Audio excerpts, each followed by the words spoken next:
Helpings for the Heart. It is written founder George Vandeman's favorite stories. Love is something we do. From Old England comes the story of a young boy named Braun who went to church for the very first time with his governess.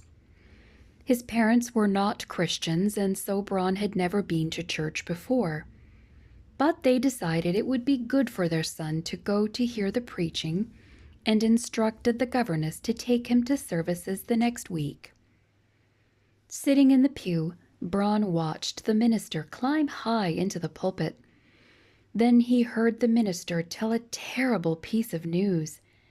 He told how an innocent man had been nailed to a cross and left to die. How terrible, the lad thought. How wrong. Surely the people in church would be upset and do something about it. But he looked about him and no one seemed concerned. They must be waiting for church to be over, he decided. Then surely they would do something to right the terrible deed. He walked out of church trembling with emotion, with tears in his eyes, waiting to see what the crowd would do.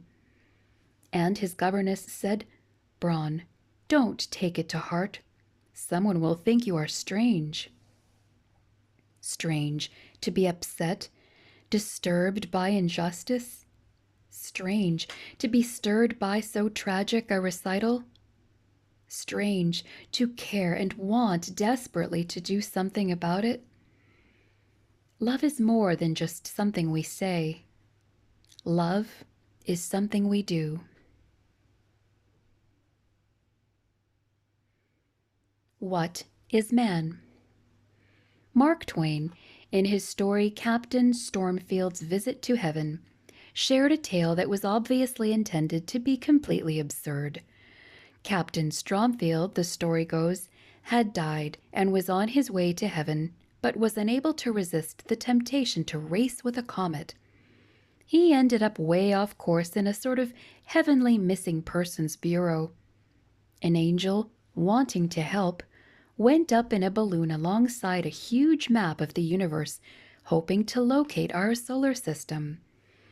The map was about the size of the whole state of Rhode Island. 3 days later, the angel came back down to report that he might have found our solar system, but he couldn't be sure.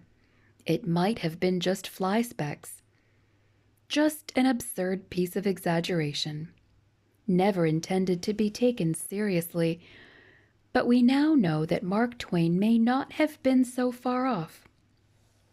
We are like a tiny cinder on the edge of the universe. Could the Creator ever be concerned with us? Does he even know that we're here? It was David who wrote, "When I consider your heavens, the work of your fingers, the moon and the stars, which you have ordained, what is man, that you are mindful of him, and the Son of Man, that you visit him?"